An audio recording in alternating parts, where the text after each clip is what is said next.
ဟုတ်တယ်ဟုတ်တော့အပူတွေပြောလို့မရဘူး။ဘာဖြစ်လို့လဲဆိုတော့ကျွန်တော်အဖေအကြောင်းပြောမယ်ဆိုရင်ကျွန်တော်အဖေနဲ့ဒီနေ့ကငယ်ငယ်လေးကလေးကကြီးလာတဲ့လူတွေလည်းမရှိသေးတယ်။ဆိုတော့တိတ်အပူတွေပြောလို့မရဘူး။နောက်ပြီးကျွန်တော်အကြောင်းအပူဆိုးတယ်ဒီမှာပဲကြီးလာတယ်ဆိုတော့လေမဟုတ်တာလည်းပြောလို့မရဘူးအားလုံးသိနေတယ်ဒီမှာ။ဒါကျွန်တော်ဒီနေ့တက်တိခံဖို့ပြင်ဆင်လာတဲ့အရာကတော့အဖေနဲ့မနေချင်တော့ကျွန်တော်ဆိုပြီးတက်တိခံချင်တယ်။အဖေနဲ့မနေချင်တော့ကျွန်တော်ပြန်စဉ်းစားကြည့်တဲ့အခါလေးအဖေနဲ့မနေချင်တဲ့တော့ကျွန်တော်ဖြစ်နေတယ်လားဘာဖြစ်လို့လဲဆိုတော့အဖေနဲ့နေလောက်ချင်တာမလို့ရဘူးလူလူလည်းမနေရတော့အဖေနဲ့မနေချင်ဘူးတော့ဘာလို့ဆိုရင်ပြန်မလာချင်ဘူးအဲဒီလိုဒီအကြောင်းတော့ပြီးတော့တက်တည်ခံခြင်းနဲ့ကျွန်တော်နာမည်ကတော့တက်တည်ခံတယ်ဆိုတော့ကိုယ်နာမည်ကိုမေးစရာတယ်နော်ကျွန်တော်နာမည်ကတော့ဆရာလေးပေါ့ဖြစ်ပါတယ်ဒီမှာအသိတော်မှာလူငယ်ကိုဥဆောင်ပြီးတော့စက္ကန့်အစီအစဉ်တွေပါတယ်တခြားကဏ္ဍမှာလည်းစက္ကန့်အစီအစဉ်တွေတော့အမှုတော်ဆောင်ဖြစ်ပါတယ်အဖေကိုမေးဆက်ပေးရှင်အဖေကတော့ဆရာရောတာဖြစ်တယ်အဖေရဲ့မိသားစုနဲ့ယုံကြည်ဖို့ပဲ background တွေလည်းပြောပြချင်တယ်ကျွန်တော်ရင်တော့တက်တည်ခံခဲ့တယ်ဆိုတော့ဒီအကြောင်းအရာတွေခါမှမပြောခဲ့ဘူးအဖေမှာမောင်နှမအယောက်20ရှိတယ်ဟုတ်တယ်နော်အယောက်20ဆိုတာကအဖေရဲ့အဖေကကျွန်တော်အဖိုးကမိမနှစ်ယောက်ရှိတယ်တိုက်အိမ်ထဲမှာအတူတူနေတယ်ဘယ်တော့အစွမ်းရှိတယ်တိုက်အိမ်ထဲမှာအတူတူနေဆိုတော့အဲ့ဒီအချိန်မှာအဖိုးကလည်းအမိကန်ခရီးရပေါ့သူတို့ကအတူတူဒီလိုဒီရောထဲမှာခရီးရတဲ့နတ်ဆုတဲ့လို့ခေါ်တာနတ်ဆုတဲ့လူတွေ RCB အဲ့လိုအတူတူနေကြတယ်သူတို့ကအမှန်တော့နတ်ဆုတဲ့ဆိုတာကဘာလို့အဖေကနတ်မချင်းတယ်လို့နတ်ဆုတာပေါ့အဲ့လိုပေါ့တကယ်ယေရှုခရစ်တော်ကို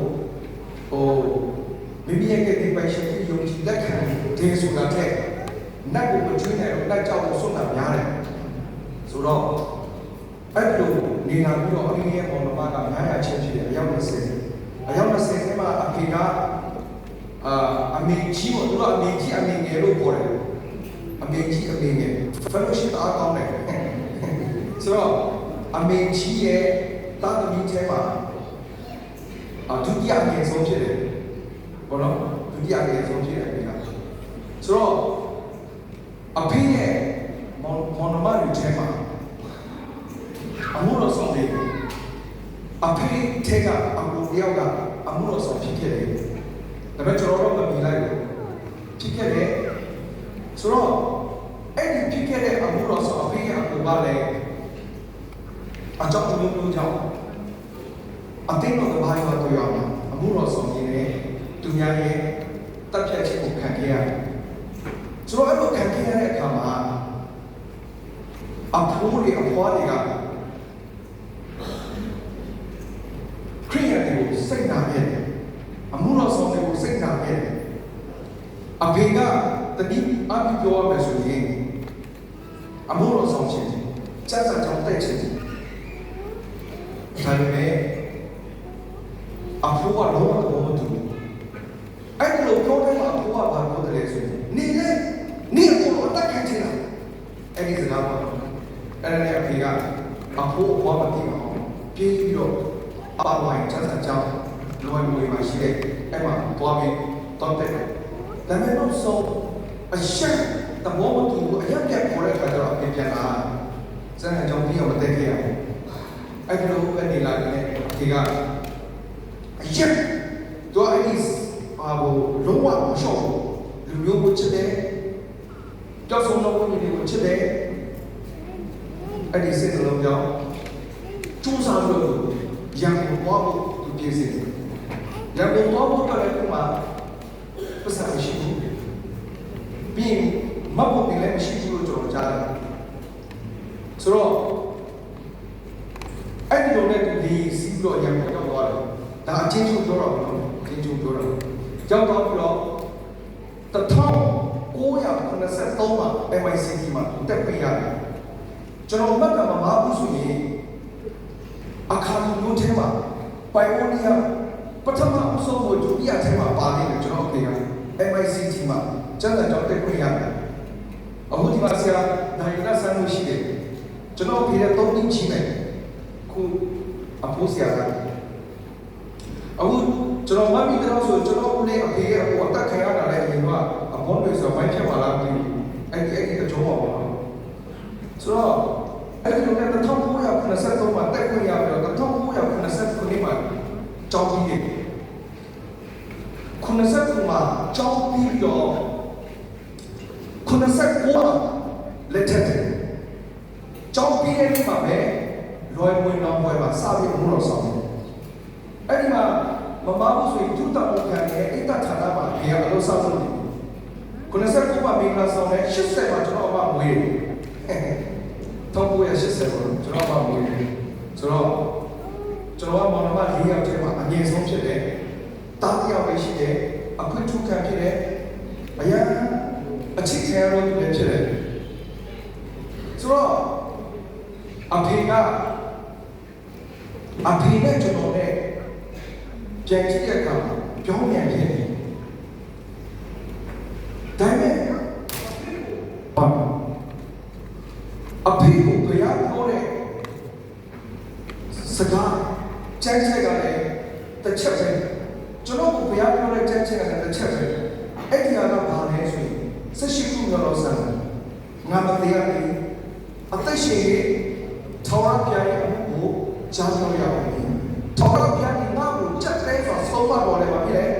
လေတေချင်းတိုင်းအတော်မမှုနေဆိုတဲ့ကျမ်းပါအဖေကိုပြောခဲ့အဖေကကျန်တဲ့ကြောင့်တက်တဲ့အချိန်အကြောင်းအရင်ကရန်ကုန်မှာအခက်အခဲပေါင်းများစွာနဲ့နေခဲ့တဲ့အကြောင်းကိုခဏခဏပြောထားရှိတယ်အဲ့တော့နားမထောင်ချင်ဘူးအဖေတို့ပြောပြီးဆိုရင်ဘာလို့ဒီလိုခဏခဏအဲ့ဒါပဲစလုံးပြန်နေတယ်ပေါ့ဘုရားကျွန်တော်ကြောက်တော့တဲ့နေရာပေါ်တော့မယ်ဆိုရင်မိဘဆိုတော့ဆုံးမတာပေါ့နော်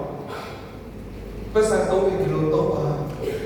ဒီလိုချူချာတော့ရတယ်အဖေတို့ကဆိုရင်အခါခေါင်းဘောင်းပြီးတစ်ထည်နဲ့လေးပြီးဘလို့ကျလာတော့ဟာအဲ့တော့လည်းတော့ဘိုးလို့အားရမနေရှိအဖေနဲ့ပြီးမိမကငါဘုံတဲ့ကအဖေချက်တာကြောင့်တက်ဖို့တော့ဘူးဆိုတော့ပတ်စံလည်းမထောက်ဆိုတော့အဲ့ဒီတော့ကဆရာကြီးအတားကိုလေးလို့အဖေကိုပြုစုဆောက်ရှောက်ခဲ့တာအဲ့ဒါနဲ့ဒီကချက်90နိခါရောင်းတော့တခေါက်ပြလာဘူးလေကျန်တဲ့အချိန်မှာချက်90ဆိုတာအဲ့ဒီတော့တော့များမယ်တယ်ချက်90ဆိုတော့အားတဲ့အချိန်မှာအဲ့ဒီကြုတ်ပေါ်မှာရှိတဲ့ဆိုင်တွေမှာပကံနေစီးတယ်အဲ့ဒီလိုမျိုးတော့လုပ်ခဲ့နေပြီးအောင်တက်လာပြီးတော့ကျွန်တော်မွေးလာတဲ့အချိန်ကျတော့အဖေတို့ကဘုရားဆောင်နေပြီးနောက်ွယ်ပန်းချီရဲ့နောက်စားနောက်ဖာရန်နိုင်ဘာကာမိုင်းဆန်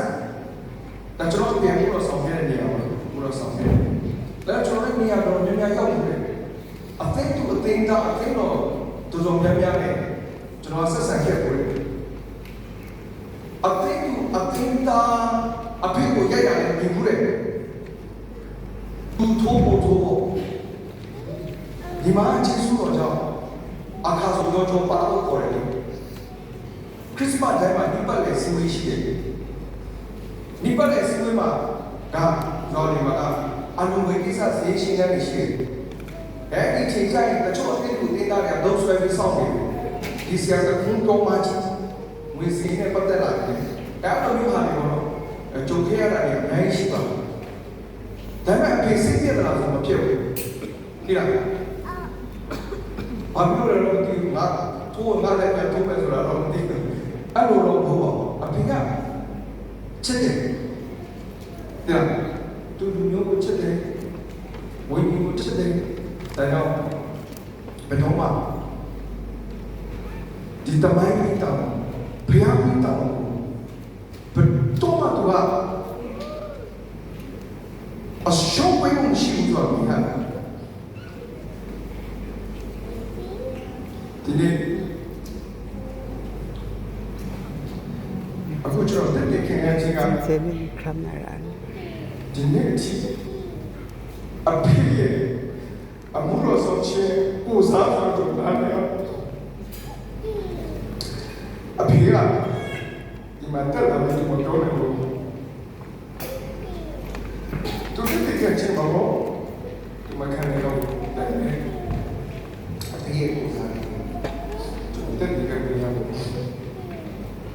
ကျေးဇူးတင်ကျေးဇူးတင်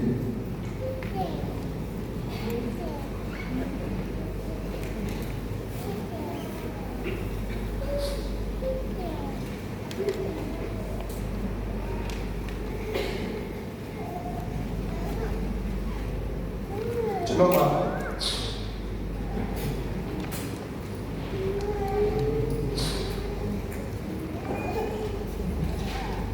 အချင်းပါကျွန်တော်အဖေရဲ့အထောက်အပံ့ကိုချရဖို့ကြိုးစားခဲ့တဲ့အချိန်ကျွန်တော်ပြေတယ်တော့မလို့တယ်တော့ဘုံတော့ကြည့်ကြတဲ့ချိန်ကျတယ်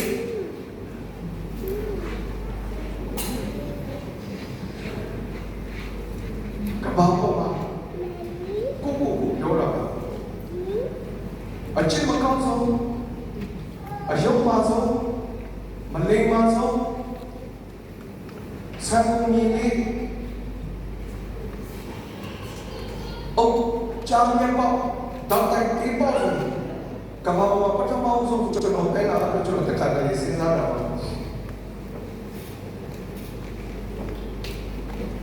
ါနဲ့အဖေကအရင်ချစ်တယ်အဖေကပြောသူလေးစီတာပတ်စံလည်းမရှိဘူးမဟုတ်တယ်လည်းမရှိဘူးရံကုန်ရောက်သွားတယ်အဲ့ဒါကစက်ကြောင်းတက်ကိုရောက်သွားတယ်ကျွန်တော်ကြတော့ဘာမှလင်းလည်းမတော့ဝယ်စရာမလိုလုံချုံရဲ့အပြည့်နဲ့ကျွန်တော်ကဒီမစီလို့ကျွန်တော်ပဲပါရရန်ကိုရောက်သွားတယ်အဲ့ဒါစက်ကြောင်းတက်ကိုကျွန်တော်ထောင်ခဲ့ပို့တယ်အဖေကကျွန်တော်ကမှလာပြီးမှပြောတယ်ဆိုတက်တယ်ရင်မင်းနဲ့ငါနဲ့နေရာချင်းလဲလဲချင်းတယ်တပတ်တည်းဒီမှာပြန်တော့အဖေကျွန်တော်လည်းမကြည့်အဲ့ဒါလည်းတော့မင်းနဲ့ငါနဲ့နေရာချင်းလဲချင်းလဲလဲချင်းတယ်အဲ့ဒီစီမှာခွင့်ရှိတော့တယ်အဖေကကျွန်တော်တို့အဆောက်အဦပြန်စူးစမ်းပြီးအဆောက်အဦရှင်းရအောင်ပြောင်းကျွန်တော်ဒီလိုရပြီးတော့တဲ့ဒီကနေ့ရချင်းကဒီနေ့ဆရာတို့ဟာခင်ရတယ်မှာကျွန်တော်တို့တကယ်ကျေးဇူးနဲ့တင်မယ်ကျေးဇူးတင်ရမယ်ပို့ဖို့တော့ရှိပထမဆုံးအသက်ရှင်တော့ပြအင်းလောကမှာဖခင်ပြီးတယ်ကျွန်တော်လောကမှာကြောက်တော့ဝိပွားပြီးတယ်ဖခင်ပြီးတယ်အဖဖရဲ့ကျေးဇူးကိုကျွန်တော်မမြင်ရဘူးဒုတိယတစ်ချက်ကဒီနေ့ကျွန်တော်ဝိပြီးတဲ့ဖခင်ဒီနေ့တတိယပြောက်ကဒီနေ့ဝိပြီးဖခင်ဒီနေ့ဝိပြီးဖခင်ဖြစ်တဲ့ကျွန်တော်ဆရာသူကျေးဇူးတင်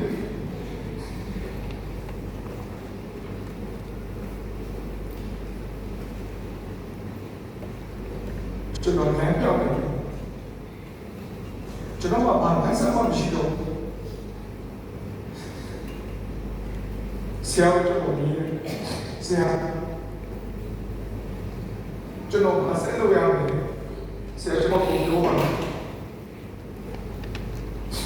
ဆရာကခုံးပဲပြောတယ်မင်းအမှုလို့ဆောင်မယ်ဆိုဒီမှာဆက်ပြီး နေမတော့လိုက်မယ်ဆိုရင်တော့အဲ့ဒါခုကတည်းကသူဆွေးကျွန်တော်ကိုရွေးခိုင်းတယ်ကျွန်တော်ချက်ချင်းဘယ်လိုဖြစ်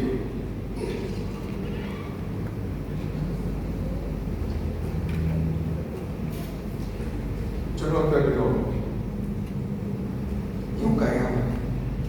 ကျေးဇူးတော်ဘုရားကဆရာကိုကြီးမားတော့အရာကိုကျွန်တော်ရွေးချယ်ပေးတယ်အဲ့လိုဒီကနေပေါ့ညဆိုမူတော်ဆုံးတာသမီးကိုအမှုတော်ကတစ်ဖက်အဲ့ဒီမှာလာစားတော့တောင်းတယ်အခုတည်းကကျွန်တော်အမှန်အမှုတော်ဆောင်နေတဲ့နေရာတနေ့မှဘာနာချောင်းတာသမီးကိုကြောက်ထားတယ်ကျွန်တော်ပြန်ဖို့ဆောင်ခဲ့တဲ့နေရာကိုကြည့်ရဆိုတာသမီးရဲ့ပညာရေးကိုကြည့်ကြပြီးသွားခဲ့တဲ့နေရာတရားမှမရှိဘူး။နောက်ဆိုင်ပါပဲမှာမူလကအတိပဲရှိတယ်။ဘာသာကြောင့်မပတ်အတိပဲရှိတယ်။တဏှာမှာအနေနဲ့အတိတ်ရှိတယ်တော့မရှိဘူး။ဒါပေမဲ့အဲ့ဒီဝိညာဉ်ကိုကြည့်တဲ့အလုံးသားပြင်ဆင်ခဲ့တဲ့အရာအခုမြင်တွေ့ရတယ်။ဒါပေမဲ့ကျွန်တော်အမေနဲ့မနေရှိဘူး။အနေချင်းကိုကြိုက်တော့မနေ့ကအစိုးရထားမိသားစုပြုကွယ်ချက်ပါရတယ်။အိတ်ချင်းရောက်ဆောင်လည်းမရဘူး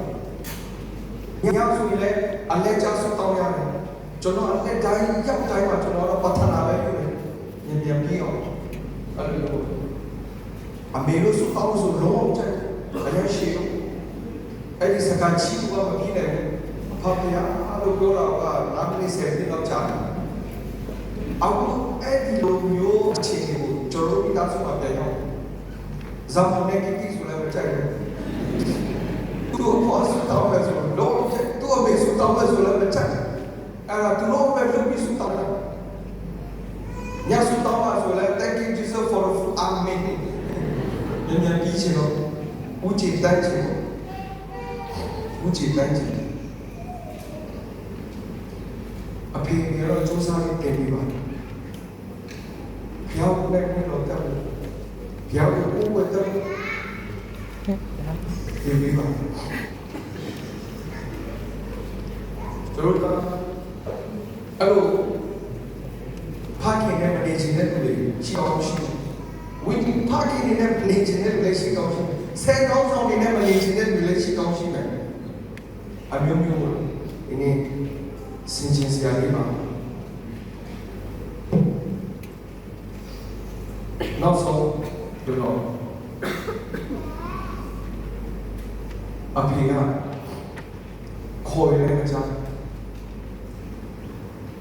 ပြောရင်လည်းပြန်မတော့တဲ့အခြေအနေပါပဲကအဲ့ဒီအချိန်ကကိုဗစ်ကလာအရင်ပြန်ချင်းတယ်အရင်ပြန်ချင်းတယ်အဖေစီတော့ကိုရတင်ကဆက်လီဆိုအဲ့ကိုရတင်ဝင်နေတဲ့လမ်းမှာနေဖြစ်နေတယ်ကျစင်းစားချင်းဘလို့မှအခြေအနေကမဟုတ်ဘူးအရင်ပြန်ချင်းတဲ့ခါကျတော့အပြင်းပါဖြစ်ချင်းတဲ့ဆိုတော့ဆန္ဒနဲ့တိခဲ့ပြီဆိုတော့အိုးဒီလိုအမှုလို့ဆောင်ကောင်းကောင်းဆောင်မယ်ကျူးစားပြီးအမှုတော်ဆောင်လုပ်တော့မယ်ဖျားပြင်ဆင်တဲ့အချိန်ရောက်မှာသူ့သားရဲ့နဲ့အတူအမှုတော်ဆောင်ဖို့အပြားမရှိတော့ဘူး။အိုးအားနေတော့အဲ့နဲ့တကယ်ကြတော့ကျွန်တော်မဆုံးဖြတ်တယ်။တရားမှတော့ကျွန်တော်မပြောဘူး။အဲ့ဒီအချိန်ကဒီအပစ္စည်းတွေလာလို့ဆိုတော့ keyboard တွေဖူးချက်ပေါ်တော့ process ချက်ပေါ်ဆက်ချက်စကမီလာဆောင်တဲ့ချိန်ဆရာဘုရားတော့ဆရာဘုကသူ passport တက်တဲ့ပုံတွေမှာလည်းသူတည်ဒီစေရောက်တော့ immigration တော့ဒီစက်ပေါ်မယ်ဆိုရင်နေဖြီအပြုတ် permanent resident ကမရတော့တ တဲ့လုံးရလာခဲ့တယ်သူဒီမှာတက်တယ်ခံအဲ့ဒါသူကဘာပြောတယ်လဲဆိုအဲ့တော့ပြောနေတဲ့အချိန်မှာတိုင်ခင်မှာကျွန်တော်ဘာဆုံးဖြတ်ထားတယ်လဲဆိုဒီမင်္ဂလာဆောင်ဝက်ပြီးတော့ကျွန်တော်ရောက်ပြန်ပြီစီအဲ့ဒီလိုဆုံးဖြတ်တာအဲ့ဒါဆရာဘုန်းကဘာပြောတယ်လဲဆိုပြောသူစဉ်းစားတော့နော်ဒီ PR ဆိုတာကဘုရားပြုလို့မရတယ်ပြောဘုရားမနေခိုင်းမနေဘုရားနေခိုင်းနေတယ်သူကလည်းပြောတာအဲ့ဒီမှာကျွန်တော်နားရဲပါလေတရားဘုရားစကားကြားတော့ခံစားရတယ်ဟာငါကပြန်ဖို့ကြိုးစားနေပါလားဘောနော်အဲ့ဒါโอเคဘုရားပြန်ခိုင်းပြန်ဘုရားပြန်ခိုင်းမပြန်ဘူးစိတ်လျှော့လိုက်အဲ့ဒါတပတ်မချလို့အဲ့တပတ်ထဲမှာပဲစွတ်တောင်းတဲ့ချိန်မှာဆရာကပြန်ပြောတယ်ဆိုအဲ့ဒါကဆရာကဘုရားစကားပြောတာဘာပြောတယ်ဆိုတော့မိဘရဲ့အခြေအနေကိုသိတယ်ဒါပေမဲ့ကျွန်တော်တို့ပြန်ချင်းအားဖြင့်သူပြန်ချင်းနေပြန်ချင်းအားဖြင့်သူတက်တာပါလားကျွန်တော်လုပ်လိုက်တာတစ်ခုပဲရှိတယ်အဲ့ဒါကဘာလဲဆိုတော့ရှိတဲ့နေရာမှာဘာလို့လဲသစ္စာရှိနဲ့ဘုရားရဲ့ဘုရားကိုစက္ကန့်စိတ်ခံဖို့ဟောအဲ့ဒီစကားကျွန်တော်ပြန်ကြားတယ်အဲ့ဒီစကားကျွန်တော်ပြန်ကြားတော့ကျွန်တော်ပြန်ဖို့မစင်စားတော့ဘူးကျွန်တော်ပြန်စဉ်းစားတယ်ဆိုတော့ရှိတဲ့နေရာမှာပါလဲသစ္စာရှိနဲ့စက္ကန့်စိတ်ခံဖို့ကျွန်တော်ဆက်ပြီးပြင်စီအဲ့ဒီမှာကျွန်တော်စပြီးဆူတောင်းတယ်ဖေကိုခေါ်လိုက်တော့ဖေကိုခေါ်လိုက်နောက်ဆိုတော့အားလုံးရဲ့ဆူတောင်းခြင်းအားလုံးရဲ့ဒီနေ့မြေတာစံနာအပြီးတကယ်ဆူတောင်းခြင်းအပြီးအဖေခေါ်လိုက်တော့ဘုရားအခုအဖေနဲ့တော့မနေချင်တဲ့ကျွန်တော်ကအခုအဖေကိုကလေးလေးတော့ကျွန်တော်ဒီချိုးပေးနေရချိုးပေးနေရ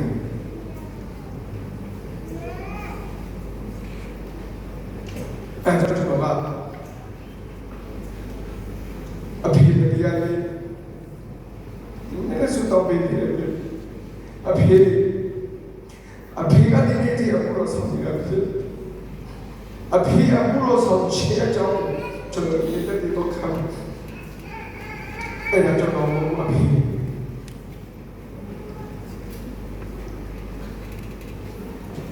အသက်ရှင်ရတော်ပြန်ရမှု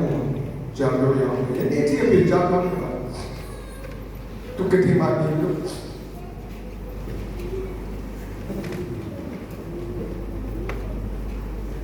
ကိုဗစ်ကလာသူရှော့ဘယ်သူပဲတော့ဘယ်တော့မှမချင်တယ်သူတို့စမလိုက်ရှိလိုက်တော့ကျွန်တော်စီရောက်လာတဲ့အခါမှာဒီပါဝင်တဲ့ activity တွေကျွန်တော်နည်းနည်းချင်တယ်ကျွန်တော်တရားဟောတဲ့ပတ်ဆိုဘယ်ရကလေးမှာအဲ့ဒီလိုကျွန်တော်ပြန်ပြီးဆိုလက်မတော့အရင်ကမနေ့မူလင်းလာတဲ့အဖေနဲ့ကျွန်တော်လည်းနှုတ်ဆက်တာကလက်မပဲတားထောင်ရင်အဖေလည်းထောင်သူမစကားမပြောနိုင်ဘူးအဲ့ဆိုအဖေကောင်းတယ်ဒီနေ့ကနေစားအဖေကဒီတောင်းစားတယ်ပိုက်စားတယ်သူတမီးမတောင်းစားတဲ့ကြောင်ဒီမတောင်းစားတဲ့ကြောင်အဲကြောင့်ရောက်စတဲ့ဒီအဖေနဲ့ပတ်သက်ပြီးဒီမစရာတွေရောက်စတဲ့မှာဖခင်ရှိတာဖခင်ရှိလို့ကျွန်တော်တို့ဒီလိုရှင်းရှင်းချင်းပြပါဒီနေ့ကြီးကြီးနားရတဲ့ background တော့ပြောရှင်းမှဒီတိုင်းနဲ့အဖေပါဒီနေ့အဲ့ဒီအဖေရဲ့ပြစ်ကြတာတော့ဒီနေ့မမြင်ရတဲ့ဒီနေ့ကျွန်တော်ရဲ့ဖခင်ရဲ့ပြစ်တာတာဝန်ရှိဖို့ရတယ်ကျွန်တော်တို့ထားပြီးထားတာဖြစ်ပါတယ်ဒါကြောင့်အဖေကတော့ကျွန်တော်တာသမီးတွေကိုညံ့ညံ့အမှုမပေးနိုင်ဘူးဆိုတော့ကျွန်တော်ဒီမှာဒါပေမဲ့အဖေကျမ်းမာတဲ့အချိန်မှာပြီးတဲ့အမှုတွေကဒီနေ့တက်တော့ဒီလောကမှာကဒီနေ့တော့တမန်တော်ဘာပါဒီကျွန်တော်ဆန်းစားနေတယ်ဒီနေ့အဖေနဲ့ဒီက တရားကိုကျေးဇူးတင်တဲ့ဘုကျေးဇူးကိုချီးမွမ်းတဲ့ဘုပေးခဲ့တဲ့ဘုအမြဲတမ်းတင်ပြပါဒီမနေ့ပဲအဖေတို့စတောင်းပေးပြီးတယ်အမေကဘာပြောလဲဆိုရှစ်ကပိုင်းရောက်အဖေတို့ကဒီဘုမှာနေနေရတဲ့ဒီနေ့ပြပြီးတော့ဒီကျေးဇူးကိုချီးမွမ်းကြအမေတို့ကချီးမွမ်းတယ်ဒီလိုတောင်းတမိနေကောင်းကောင်းဒီစင်ပါဒီလိုတောင်းတမိနေရတဲ့ချွေးနေစားအမှုဖြစ်စီပါကျေးဇူးကိုချီးမွမ်းခြင်းပဲဒါကအမေတို့ဒီလိုအခုမှတင်ပြရမှာပါဘုရားဆောင်စီကိုပေးခဲ့တဲ့ဘုထွေးတဲ့ဘုဝိတဲ့ဘုကျေးဇူးကိုချီးမွမ်းတဲ့ဘုအဲ့ဒါကတင်ပြပါ